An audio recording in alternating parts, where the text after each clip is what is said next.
నమస్తే రమగారు. నమస్తే జయ. రమగారు, చందమామ కథ ఏదైనా చెప్తారా? చెప్తాం. పాము పెళ్లి కొడుకు. పాము పెళ్లి కొడుకుగా మారటం బాగుంది కదా. కదా పేరు భయపెడుతున్నారు రమగారు. కొంచెం భయంగా ఉంటుంది కానీ బాగుంది కదా. ఓ రుద్రపురం అనే ఓ నగరానికి రాజుగారు ఉండేవారు. ఓ రాజు, ఆయనకి చాలా కాలం పిల్లలు పుట్ల. పూజలు పునస్కారాలు తీర్థాలు క్షేత్రాలు ఎన్ని తిరిగారో, ఎన్ని పూజలు చేశారు, హోమాలు చేశారు, అవి చేశారు ఇవి చేశారు, సంతానం కలగలేదు. ఊళ్ళో జనం అంతా వారసుడు ఎప్పుడు వస్తాడని ఆ నగర ప్రజలంతా చూసుకుంటూ ఉండేవాళ్ళు. అయితే రాజుగారి భార్య ఎప్పుడు దిగాలుగా ఉండేదిట, పిల్లలు కలగలేదని. ఆ దేశంలో రాజుగారు ద్వితీయ వివాహం చేసుకునే విధానం లేదు, లేకపోతే ఇంకో పెళ్లి చేసి పారేసేవాళ్ళే. అదే కదా, అక్కడ అది లేదు. ఈవిడ ఇలా దిగులుగా ఉండి ఒకరోజు ఏమైందట, ఉద్యానవనంలో ఒక్కతే ఒంటరిగా దిగులుగా మధ్య మధ్యలో కళ్ళనీళ్ళు పెట్టుకుంటూ తిరుగుతుంటే ఒక ఎండిపోయిన చెట్టు కింద, ఎండుగా ఉన్న చెట్టు కింద ఒక ముసిలి మామ కూర్చుందిట. బోసిపళ్ళు, పళ్ళు కూడా లేవు, మహాముసలిది ఆ చెట్టు కింద కూర్చునుంది. ఈవిడిని చూసి అడిగింది, ఏమమ్మా అంత దిగులుగా ఉన్నావు అంటే, ఈవిడ తన గోడంతా వెళ్ళపోసుకుంది. ఏం చేయను, సంతానం లేదు, ఎన్ని పూజలు చేసాం, ఆ ఊరు వెళ్ళాం ఈ ఊరు వెళ్ళాం, గుడికి ముఖ్యం గోపురానికి ముఖ్యం, సంతానం కలగలేదు. ఎవరైనా బాగున్నావా అని అడిగితే ఇంకా ఇలాగే ఉన్నావా అని అడిగినట్టే అనిపిస్తోంది నాకని ఇట్లా గోడంతా చెప్పుకుంటే ఈవిడేం చేసింది, బాగా ఆలోచించి ముసలావిడంది, అమ్మాయి మరే మీ ఒక బంగారు పాత్ర తీసుకొచ్చి ఇదే ఈ ఉద్యానవనంలో చివరిగా ఈశాన్య మూలగా సూర్యుడికి పాత్రను చూపించి బోర్లే. ఒక రోజు ఆగి దాని మూతతి 2 పువ్వులు ఉంటాయి, దాని కింద 2 పువ్వులు పూస్తాయి. ఒక చెట్టు 2 పువ్వులు పూస్తాయి. ఆ పువ్వుల్లో తెల్ల పువ్వు రెక్కలు తింటే మగపిల్లలు పుడతారు, ఎర్ర పువ్వు రెక్కలు తింటే ఆడపిల్ల పుడుతుంది. 2 రెక్కలు తినద్దు, ఏదో ఒక పువ్వు రెక్కలు తిను, నీకు సంతానం కలుగుతుంది అని చెప్పింది. సరే ఈవిడేం చేసింది, లోపలికి వెళ్ళి స్నానం చేసి పూజ చేసుకుని ఒక బంగారపు గిన్నె పుచ్చుకొని దీంట్లోకి వచ్చింది, ఉద్యానవనంలోకి వచ్చింది. వస్తే ఈశాన్యంలో ఒక చిన్న గింజ ఒకటి మొలకెత్తుతూ కనపడింది, ఖాళీగా ఉంది. ఆ మొలకెత్తుతున్న గింజ మీద ఈవిడ గిన్నె బోర్లు ఇచ్చేసింది. సూర్యుడికి చూపించి దండం పెట్టుకుని సూర్యుడికి ఆ పాత్రని బోర్లు ఇచ్చింది. మర్నాడు పొద్దునొచ్చి పాత్ర ఇంట పైకి తీస్తే ఆ చిన్న నిన్న మొగ్గ ఊరికే ఇంత గింజ ఉంది కదా, అది ఇంత ఎత్తున మొలిచి అంత అయ్యి దానికి 2 పువ్వులు ఇట్ట పూసినాయి. ఆశ్చర్యపోయింది. చూస్తే ఒక ఎర్ర పువ్వు ఒక తెల్ల పువ్వు మహాముద్దు వస్తున్నాయి, ఎంత ముద్దుగా ఉన్నాయి, బుజ్జి పువ్వులు. ఈవిడేం చేసింది, తెల్ల పువ్వు రెక్కలన్నీ తుంపి నోట్లో వేసుకుంది. మాకు రాజుగారికి కొడుకు కావాలి, ఈ రాజ్యానికి కొడుకు కావాలి కదా అని ఆలోచించి ఆ తెల్ల పువ్వు రెక్కలు వేసుకున్న తర్వాత ఎర్ర పువ్వు వదల బుద్ధి కాల. ముసలావిడ ఏం చెప్పింది, 2 పువ్వులు తినద్దు అందా, క్లియర్ గా చెప్పింది కదా. సరే ఏం చేసింది, ఆ ఎర్ర పువ్వు రెక్కలు కూడా తినేసింది. అయ్యో, గిన్నె పుచ్చుకొని లోపలికి వెళ్ళిపోయింది. కొన్నాళ్ళకి గర్భవతి అయింది. సరే నొప్పులు వచ్చే సమయానికి ఏమైంది, దాదులు వాళ్ళు వీళ్ళు అందరిని పిలుచుకురావడానికి వచ్చేసరికల్లా ఈవిడ పెద్ద నొప్పి వచ్చి ఉన్నట్టుండి పొట్టలో నుంచి లోపల నుంచి ఒక పాము బయటపడింది, ఇంత పాము పిల్ల. ఈవిడ నిర్ఘాంతపోయింది. తనకి శిశువు వస్తాడనుకుంటే సర్పం వచ్చింది. కానీ ఆ సర్పం పిల్ల అక్కడ నుంచోలా, జర పాక్కుంటూ ఎక్కడికో వెళ్ళిపోయింది. ఈవిడికి మళ్ళీ నొప్పులు రావటం మొదలుపెట్టాయి. పాము వెళ్ళింది, స్పష్టంగా చూసింది, పాము పిల్లని క్లియర్గా చూసింది. పైగా అది వెళ్తూ పడగెత్తిట చూసింది కూడా ఈవినికేసి. ఈ లోపల దాదులు వాళ్ళు అమ్మగారికి నొప్పులు వచ్చినాయని అందరూ వచ్చేసారు. వచ్చాక ఈవిడికి ఒక బంగారపు పనస తొనలాంటి పిల్లవాడు ఒకడు కలిగాడు. రాణిగారికి ఒక్క పిల్లాడే కలిగాడని వాళ్ళంతా నమ్మారు. అంతేగాని ముందే రక్తస్రావం అయిందని ఒక పాము వచ్చింది బయటికి ఎవ్వరూ చూడలే. రాణిగారు చూసింది కానీ కిక్కురు మనల. పిల్లాడిని అపురూపంగా పెంచారు. చక్కగా పండులా ఉండేవాడు, అన్ని విద్యలు నేర్చుకున్నాడు, మహాబుద్ధిమంతుడు. రాజ్యంలో అందరూ సంతోషించారు. బోళ్ళని పండగలు పబ్బాలు వ్యవహారాలు చాలా చేశారు, ఉత్సవాలు చాలా జరుపుకున్నారు, ఎంతో సంతోషంగా చేసుకున్నారు. కొన్నాళ్ళకి పిల్లవాడు పెద్దవాడయ్యాడు. ఓ 19, 20 ఏళ్ళు 22 వచ్చినాక ఏమనుకున్నారు, రాజకుమారుడికి పెళ్లి చేయాలి అన్నారు. ఆ రాజ్యంలో అలా తొందరగానే పెళ్ళిళ్ళు. సరే రాజకుమారుడి పెళ్లి సంబంధాలు వస్తున్నాయి, అవి ఇవి మాట్లాడుకుంటున్నారు, అందరూ మాట్లాడుకుంటూ ఉండేవాడు. అయితే ఒకరోజు ఈ రాజకుమారుడిని ఏం చేశారంటే పంపించారు. ఎక్కడికండి? స్వయంవరం లాంటిది, నువ్వే వెళ్ళి చూసుకురమ్మని. వీడు మంది మార్బలం అన్నీ తయారు చేసుకుని గుర్రం వేసుకుని వెళ్తుంటే ఏమైంది, పెద్దగా జనాలు ఎవరు లేరు, కొద్దిపాటి గుంపుతోటి ఒక చెట్లలో నుంచి ఒక పెద్ద పాము వచ్చింది. మహాసర్పం చుట్టలు చుట్టుకుని రయ్యమని వచ్చింది. బుసలు కొట్టేసరిగా రాజకుమారుడు గుర్రం ఆపేశాడు. ఆపేయంగానే గట్టిగా అరిచింది, ఒరేయ్ నా పెళ్ళి అయ్యాకేరా నీ పెళ్ళి, నువ్వు పెళ్లి చేసుకోవడానికి వీల్లేదు నాకంటే ముందు అని. మనిషి గొంతుతో అరిచేసరికల్లా భయంకరంగా బుసలు కొట్టుకుంటూ వెళ్ళిపోయింది. వీడు నిర్ఘాంతపోయాడు. ఈ పాము ఎదురు రావటం మంచిది కాదు, రెండోది ఇదేమో మాట్లాడుతోంది. మాట్లాడి మళ్ళీ వెనక్కి వెళ్ళారు. వెనక్కి వెళ్ళి నాన్నకి అమ్మకి చెప్పంగానే రాజుగారు అన్నారు, అయ్య బాబా ఈ పాము రావటం ఏంటి, అదేదో పిచ్చివాగుడు వాగటం ఏంటి, ఆ పాము ఎక్కడ దొరుకుతుందో దాన్ని దొరికి కొట్టి చంపేయండి రా అని కేకలు పెట్టాడు. పెట్టేసరికి రాణిగారు నిర్ఘాంతం హడిలిపోయింది. వద్దండి వద్దండి ఉండండి, వాడు మన కొడుకేనో ఏమోనండి అని మొట్టమొదటి తన ముసలమ్మని చూసినప్పుడు బోసినోటి ముసలమ్మ ఆవిడ చెప్పిన తీర్పు, ఆ గింజ మొలకెత్తి 2 పువ్వులు రావడం, తనేమో 2 పువ్వులు తినేయటం, తనకి డెలివరీలో ముందు ఒక పాము పిల్ల పొట్టలో నుంచి బయటపడటం రాజుగారికి చెప్పేసింది. ఇప్పటిదాకా అవసరం లేదని నేను చెప్పలేదండి, ఇట్లా జరిగింది, ఆ పాము మన పెద్దవాడేమోనండి, పోనీ వాడికే పెళ్లి చేద్దాం, వాడు ఎక్కడ కనపడ్డాడో అక్కడికి వెళ్ళి నీకు పెళ్లి చేస్తాను రమ్మని పిలుద్దామని. సరే ఏం చేశారు, బాగుంది. రాజుగారు ఏం చేశాడు, ఇది ఎక్కడ కర్మరా దేవుడా అనుకుని పావుకిచ్చి పెళ్లి చేస్తామంటే ఒప్పుకుంటారా ఎవరైనా? సరే ఏదో చేద్దామని కొంచెం దూర ప్రాంతం నుంచి ఒక రాజుగారి అమ్మాయికి కబురు చేశారు. ఫోన్లు లేవుగా, ఉత్తరం రాశారు, మీ అమ్మాయిని ఫోటోలు పంపించారు కదా, మీ పిల్ల మాకు బాగా నచ్చింది, మీ పిల్లని పంపిస్తే మేము పెళ్లి చేసుకుంటాము అని. సరే ఆ రోజుల్లో ఏం చేసేవాళ్ళు, కత్తి పంపించి బాచకం కట్టించి పెళ్లి చేసేవారు. కత్తి పంపించారు వీళ్ళు, పెళ్ళైపోయినట్టే, కత్తికి బాచకం కట్టడమే పద్ధతి. బాచకం కట్టి ఆ కత్తితోటి పెళ్లి చేస్తారు. ఆ కత్తి ఏ రాజకుమారుడైతే ఆ రాజకుమారుడిదైతే ఈ పిల్ల ఆ రాజకుమారుడి భార్య అనమాట. అది విధానం. పేర్లు గీర్లు అన్ని రాజకుమారుడి పేర్లే చెప్తారు, ఎవరో ర్యాండమ్గా చేయరు, అవి పద్ధతి ప్రకారమే చేస్తారు. సరే కత్తికి బాచకం కట్టించి పంపించి మా అబ్బాయికి పెళ్ళి అన్నారు. సరే ఓం అని పెళ్లి చేసేసారు వాళ్ళు. నాగరాజు ఏదో పేరు చెప్పారు, పిల్లని పంపారు.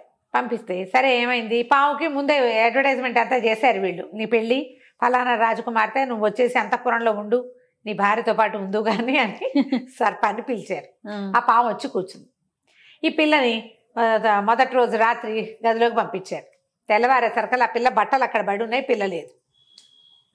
ఆ పాము ఆ పిల్లని బట్టలు వదిలేసి పిల్లని మింగేసి వెళ్ళిపోయింది. బాగుంది. నేను చేయాలి, హాహాకారాలు చేశారు కానీ చేసేదేం లేదు. ఆ పావును వీళ్ళు చేయగలిగేది లేదు, అదేమో పెద్ద కుమారుడు అయిపోయింది. అక్కడి నుంచి కొన్ని రోజులు గడిచాయి. వాళ్ళ 1 సంవత్సరం 8 నెలలు 10 నెలలు గడిచేది, ఏడాది ఇంచుమించుగా గడిచేసరికి చిన్న అబ్బాయి పెళ్ళి అన్నారు జనం అంతా. మళ్ళీ మనవాడి చిన్న మంది వార్బలం వేసుకుని బయలుదేరాడు. చిన్న రాకుమారుడు బయలుదేరేసరికల్లా ఆ అబ్బాయి సర్పం కనబడింది, బుసలు కొట్టుకుంటూ వచ్చి, ఒరే నాకు పెళ్లి కాకుండా నువ్వు చేసుకుంటావురా అని మళ్ళీ అరిచేసరికల్లా ఏం చేయాలి, ప్రచారం అయిపోయింది, ఊరంతా తెలిసిపోయింది. చెలికత్తలు వాళ్ళు ఊరుకుంటారమ్మా, అదే కదా, రాజకుమార్తెని మింగేస్తే వాళ్ళు ఊరుకోరు, చెప్పుకుంటారు కదా. పైగా ఇదిగో పులంటే అదిగో మేక తోక అంటారు, మేకో తోకో ఏదో ఒకటి వస్తుంది కదా. అక్కడి నుంచి ఏం చేశారు, ఊరంతా చాటింపేశారు. రాజుగారు రాజకుమారుడికి పెళ్ళి అన్నారు, కానీ ఎలా అడగాలో తెలియలే. సరే ఈయన ఆలోచించి ఏ రాజకుమార్తెనైనా తెస్తే ఆ కుమార్తెని పొట్టం పెట్టుకోవటమే మనం. ఊళ్ళో అటు ఇటు చూస్తున్నారు ఎవరైనా పిల్లని చేసుకుందాము అని. ఒకనాడు ఆయన ఊరికే వేహాళ్ళకి అలా వెళ్తే ఒక కాపుల కుటుంబానికి దగ్గరలో వెళ్ళాడు. కాపు అంటే కులం కాదు, పొలం కాపులు వాళ్ళు. 2 ఆడపిల్లలు ఉన్నారు అతనికి. పిల్లలు చక్క లక్షణంగా బాగున్నారు. ఈయనకి ఆ పిల్ల మంచినీళ్ళు ఇచ్చింది ఒక పిల్ల. చేసరికల్లా ఈయన అన్నాడు, కాపుని అడిగాడు, బాబు మీ పిల్ల చాలా నచ్చింది, మా అబ్బాయికి ఇచ్చి పెళ్లి చేస్తావా అన్నాడు. మీ అబ్బాయి అంటే పామైనా మహాప్రభు అని అడిగాడు ఆయన. అడిగేసరికల్లా రాజుగారు అవునన్నాడు. అంటే పిల్లని చంపేసుకోమంటారా, పిల్ల పెళ్లి కాకపోయినా పర్వాలా, పెళ్ళిడు వచ్చిన పిల్లలే కాకపోయినా పర్వాలా, గంటకు తగ్గ పొంత ఎవరినో చూస్తానండి, రాజకుమారుడికి ఇస్తే మాత్రం పిల్లని మింగేశాక దానికి మీరు ఇచ్చే భరణాన్ని నేనేం చేసుకోను, పిల్ల ఉండదు కదా నాకు, నేను చేయను అన్నాడు. అనేసరికల్లా రాజుకు కోపం వచ్చేసింది. హడితేరి అట్లా కుదరదు, మీ పిల్లని మా కుమారుడి కోసం వరించాం, అంతే సంగతులు, పెళ్ళి ఖాయం అన్నాడు. ఇంకేం చేస్తాడు కాపు, దేశం వదిలిపెట్టి పారిపోలేరు, వాళ్ళకేవో 2-3 ఎకరాల పొలం ఉంది, ఓ 10 ఎకరాలకి కాపలా ఉండి సంపాదించుకుంటారు. ఇక చేసేదేం లేదు కదా, వాళ్ళ ఏడ్చారు తల్లి పిల్ల, ఇక చేయగలిగేది ఏమీ లేదు. అయితే ఈ పిల్ల దీనంగా బికమొహం వేసుకుని ఒక పార్క్ వైపుకి అటా నడుచుకుంటూ పోయింది. ఆ పార్కు మొదట్లో ఒక పెద్ద ఎండిపోయిన చెట్టు, దాని మొదట్లో ఒక పళ్ళు లేని బోసనోటి ముసలమ్మ కూర్చుని ఉన్నారు. ఆ ఆవిడ అడిగింది, ఏమ్మా దిగులుగా ఉన్నావు, ఎందుకట్టా ఉన్నావు అంటే పిల్లంతా చెప్పింది. ఏం చేయను, రాజకుమారుడికి పెద్ద అబ్బాయికి నన్ను ఇచ్చి పెళ్లి చేయమన్నారు రాజుగారు, మా నాన్న ఒప్పుకోలేదు కానీ ఆయన హస్సేమిరా అన్నాడు, రేపే నా పెళ్ళి, పాముతో పెళ్ళి అంటే భయం వేస్తుంది మా అమ్మ, చంపేస్తుందేమో పాము, ఇది వరకు రాజకుమార్తెని మింగేసిందిట అనేసరికల్ ఇవి చెప్పింది, వసే అమ్మాయి ఏం భయపడదు, లక్షణంగా ఉంటావు. నేను నీకు సలహా చెప్తా. నువ్వేం చేస్తావంటే పరికిణి ఓణి వేసుకుంటారు అక్కడ. పరికిణి మీద పరికిణి 10 పరికిణీలు కట్టుకో. లంగాలు 10 కట్టుకోవాలి, ఒకదాని మీద ఒకటి. ఇంత పొట్టి ఇప్పుడు ఇంతంత వేసుకుంటాం కదా, 10 పరికిణీలు కట్టుకో. తర్వాత రాజుగారికి ఏం చెప్తామంటే, నా గదిలో రాజకుమారుడితోటి నేను గదిలోకి వెళ్ళినప్పుడు ఆ గదిలో ఓ పెద్ద సున్నపు నీరున్న తొట్టె, పాలున్న తొట్టె, 10 పేంబెత్తాలు పెట్టాలని చెప్పు. ఒక సున్నపు నీరు తొట్టె ఒకటి, పాలు పోసిన తొట్టె ఒకటి, 10 పేంబెత్తాలు. ఇవి లేకపోతే కుదరదని చెప్పు. వాళ్ళు కూడా ఒప్పుకుంటారు, అవన్నీ పెట్టిస్తారు. నువ్వేం చేస్తావంటే 10 లంగాలు కట్టుకున్నావు కదా, నువ్వు లోపలికి వెళ్ళాక సర్పం మాట్లాడుతుంది నీతోటి, లంగా విప్పు అంటుంది. నువ్వేమంటావు, నువ్వు నీ కుబుసం విడిచేసేయి, అప్పుడు నేను లంగా విప్పుతాను అని చెప్పు. వస్త్రం విడిచేయమని చెప్తుంది అది. ఓకే, వస్త్రం విడిచేయమంటే నువ్వు కూడా నీ వస్త్రం, పాముకి వస్త్రం ఏంటి, దాని కుబుసం విడిచేయమని చెప్పు. విడిచేస్తుంది. మళ్ళీ నిన్ను విప్పమంటుంది. నువ్వు ఇంకోటి, నువ్వు 10 లంగాలు కట్టుకుంటావు. పాముకి అతి కష్టం మీద 7 లేదా 8 కుబుసాలు ఉంటాయి, పల్చటి పొరలు. ఆ 8 కుబుసాలు ఉడిచేసరికి చచ్చేంత పని అవుతుంది దానికి. అది ఏమన్నా సరే నువ్వు లొంగద్దు, నువ్వు కూడా కుబుసం విడిస్తేనే నేను ఇది విప్పుతానని చెప్పు. వస్త్రాలతో అది నిన్ను మింగలేదు, అందుకే వస్త్రం విప్పమని చెప్తుంది. 8 వస్త్రాలు వేసరికి చచ్చినట్టు అయిపోతుంది. నువ్వేం చేస్తావంటే ఆ పేంబెత్తాలు పక్కన ఉన్నాయి కదా, వాటిని సున్నపు నీటిలో ముంచిపెట్టు. సున్నపు నీటిలో ముంచిన బెత్తాలతోటి చిత కొట్టేసే పాముని. ఓ బెత్తం విరిపోతే ఇంకో బెత్తం తీసుకో, ఏం పర్వాలేదు. అది చచ్చినట్టు అయిపోవాలి, కదలకుండా. ఆ తర్వాత దాన్ని ఎత్తి ఆ పాలతో కడుగు, అప్పుడు ఏం జరుగుతుందో చూద్దువుగాని అని చెప్పి. సరే, ఈ పిల్ల వాళ్ళ నాన్నకి ధైర్యం చెప్పింది. నాన్న మంచి ఉపాయం ఉంది, నువ్వేం కంగారు పడకు, నేను చెప్తాను. తెల్లవారితే పెళ్ళి. ముందు రోజే రాత్రిగా వాళ్ళ పొద్దున ఈ వ్యవహారం జరిగింది. ఈ అమ్మాయి ఏం చేస్తుంది, రాజుగారికి వాళ్ళ నాన్నతో కబురు చేస్తుంది. నా గదిలో ఒక సున్నపు నీళ్ళ తొట్టె, ఒక పాల తొట్టె, 10 పేంబెత్తాలు పెట్టించండి అని. ఎందుకండి అన్నాడు. మా అమ్మాయి అడిగింది, అంతే, ఇంకా అంతే. ఇప్పుడు కాబోయే యువరానికి ఆవిడ ఏదడిగితే చెయ్యొద్దు. అదే సరే, ఒక పెద్ద అంతఃపురంలో వాళ్ళ గదిలో ఓ సున్నపు నీళ్ళ తొట్టె, ఓ పాల తొట్టె పెట్టారు, 10 బెత్తాలు పెట్టించారు. అక్కడి నుంచి వస్త్రాలు పంపిస్తే నాకు ఇవి చాలు, 10 లంగాలు కావాలని అడిగింది. వాళ్ళు ఏం చేశారు, 10 లంగాలు పంపించారు. పెళ్ళైపోయింది. సాయంకాలం దాకా ఏవో విందులు వినోదాలు, ఊళ్ళో అందరు భోజనాలు చేశారు. చీకటి పడ్డాక పిల్లల్ని సమాగమానికి పంపిస్తారు కదా, పాము పోయి లోపలికి వచ్చింది. పిల్లని పంపారు. ఈ పిల్ల ఏం చేసింది, లోపలికి వెళ్ళే ముందు తన కోసం పెట్టిన 10 లంగాలు ఒక లంగా మీద ఒక లంగా చొప్పున కట్టేసుకుంది, మొత్తం లంగాలని. ఆ గదిలోకి వెళ్ళగానే పాము భయంకరంగా బుసలు కొట్టింది. దీన్ని చూసి ఉడికిపోతోంది పిల్ల, భయం వేసేస్తోంది దానికి. కానీ ఏమన్నది, నిశ్శబ్దంగా నుంచి. పాము గట్టిగా అరిచింది, లంగా విప్పేసేయి అని, వస్త్రం విప్పేయమని అరిచింది. అరిచేసరికల్లా ఇదంతే, నేను ఎందుకు ఇప్పాలి, నువ్వు కూడా విప్పు అయితే అన్నది. అనేసరికల్లా పాము బుసలు కొట్టింది. పిల్ల బెదర్ల, భయం వేస్తోంది లోపల. కానీ ఏమంది, నన్ను ఇప్పన్నావు కదా, నువ్వు కూడా విప్పు అనేసరికల్లా పాము గబగబా తన కుబుసం విడిచేసింది. మొదటి కుబుసాలు స్పీడ్గా వెళ్ళిపోతాయి. పిల్లని మళ్ళీ బట్టలు విప్పమని గట్టిగా కేకలు పెట్టేసరికల్లా ఇది ఇంకో లంగా విప్పింది అమ్మడు. ఈ లంగాలు విప్పగా అది కుబుసం విడిచింది పాము. ఒక 5-6 అయ్యేసరికి దానికి విపరీతమైన ఆయాసం, నీరసం. ఆ పాము వేలబడిపోతోంది. కానీ వదలాల్సిందే, అది ఇట్లా తనుకుని దానికి దీనికి చుట్టుకుంటే కానీ అది రాదు కుబుసం బయటికి. ఆ 8వ కుబుసం విడిచేసరికల్లా పాము చచ్చినట్టు అయిపోయింది. ఈ పిల్ల అది కదలటలేదు, ఇంకా బుసలు కొట్టట్లా, అరవట్లేదు. చూసుకుని సున్న నీళ్ళలో పడేసి పెట్టింది బెత్తాలని. బెత్తం తీసి చిత కొట్టేసింది, మాంసపు ముద్దలాగా కొట్టేసింది దాన్ని. 2-3 కర్రలు విరిగిపోయినాయి. అక్కడి నుంచి ఏం చేసింది, మొత్తం ఇది కదలటలేదు, ఇక లేదు, ఈ ముద్దలాగా ఉంది. దాన్ని మొత్తాన్ని ఇట్లా పోగు చేసి తీసుకెళ్ళి ఆ పాలు దాంట్లో పడేసి కడగబోయింది. ఇట్లా గట్టిగా కడిగేసేసరికల్లా ఇది చేతులు పెట్టి చేయి యువతలకి తీసేసరికల్లా అని ఆవలిస్తూ అందులోంచి ఒక రాజకుమారుడు లేచి కూర్చున్నాడు. చిన్న గోచి ఉంది బడి బంటి మీద, ఇంకేం లేదు. ఒళ్ళు విరుచుకుని లేచి అందులోంచి దిగాడు. ఆ పాల తొట్టులో నుంచి దిగంగానే ఈ అమ్మాయి ఏం చేసింది, అక్కడ ఉండే తువ్వాలేదో చూసి ఓ తువ్వాలు అతన్నాడు, ఊళ్ళంతా పాల తుడిచేసింది.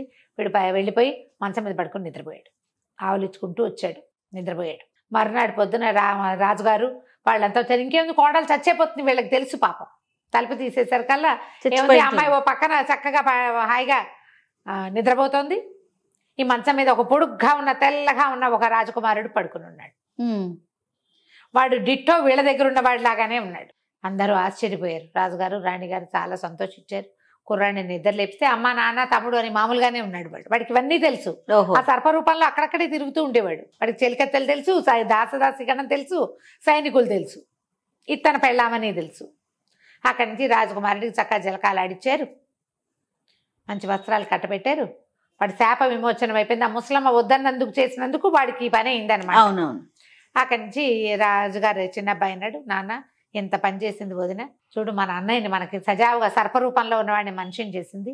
ఇంతకంటే గొప్ప భార్యను నేను ఎక్కడ తెచ్చుకోగలుగుతాను? వీళ్ళ చెల్లెల్ని నేను కూడా పెళ్లి చేసుకుంటా. కాపు అమ్మాయే మనకి రాజకుమార్తెలు అక్కర్లేదని ఆ కాపుగారి రెండో కూతుర్ని రెండో రాజకుమారుడు పెళ్లి చేసుకున్నాడు. ఓ కథ కంచికి మనం ఇంటికి. చాలా బాగుంది రమ్మగారు. నమస్తే. నమస్తే జయ.